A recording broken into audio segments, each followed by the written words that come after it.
Okay, it's Saturday night and I'm gonna show you how to do baked potatoes and the thermowell and searing and cooking your fillets on your sizzle platter in the top broiler. So first, I'm using my Thermobaker to be my stand for my phone for video purposes. So I'm gonna use this, it's an old cast iron heat diffuser that I've had for a really long time. And I'm gonna put it down inside the thermowell, throw a little cake rack on it, put my potatoes in there that I've washed and wrapped in foil, put my lid on, and I am going to turn on my thermowell, and I'm gonna leave the heat on for 20 minutes, maybe 25, and then I'm gonna cut the heat off, and then I'll come back to them in 45 minutes after that, and my potatoes will be perfectly done. So we'll be back. So now I have the fillets on indirect heat on my fireplace. This is cooking over red oak. I believe it's red oak, could have been white oak, but chances are good it was red oak. So I'm gonna let them sit on this indirect heat for about 7 or 8 minutes on each side. And then we'll be back. I need to go put the chickens to bed first. Cause see, the door is open. I need to go put the chickens to bed right quick. I'm 15 minutes away from the potatoes being done. So now I'm going to light my sizzle platter so that I can preheat so that it's going to get all nice and hot all the way down here so that I can sizzle my steaks and they're going to be delicious. So I'm going to shut this and let it sit here and preheat on full heat for about 15 minutes because I want that sizzle platter to be really nice and hot.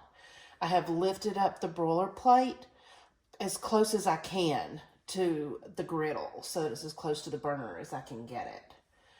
And the steaks are sitting here. They've been sitting on the indirect heat on the fireplace, and they will be ready to go on the sizzle platter just as soon as this is preheated.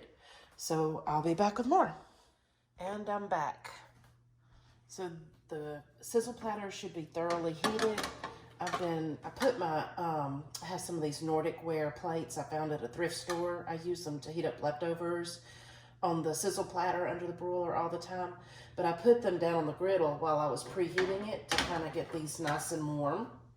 And they sit in these little Bakelite dishes whenever we're done. Okay, it is screaming hot now. And I am going to throw a bit of butter on here. Just because that butter will cook down and it'll make a nice little sauce to go on top of to finish the steaks.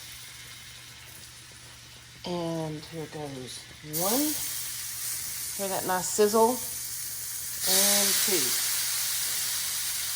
2. Now I'm going to leave my flame hot, but as I lower this down, I'm going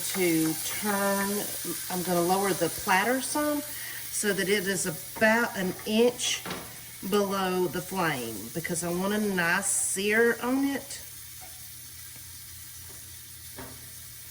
And I'm gonna set a timer.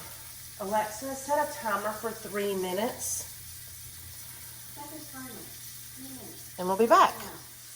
So I just raised my lid, my griddle on my broiler. And these are, look at the nice crisp crust on each side of these. This is 3.5 minutes. And I'm going to put one here. Let me separate these out.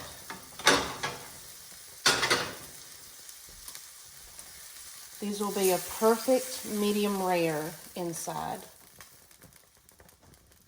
And I'm going to cut it off. And let those sit there and rest. And then I'm going to pour my brown butter, a little bit, maybe a teaspoon on each one of them. And now I'm going to lift my potatoes.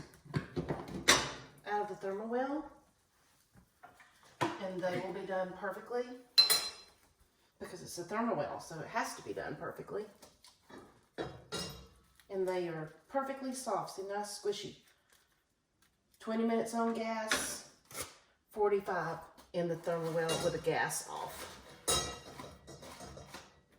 And there is no preheating of the thermal well before you put these potatoes in there either, just FYI.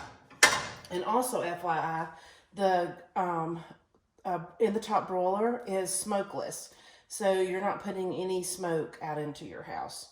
So I just thought you'd find that very interesting. So now it's time to eat.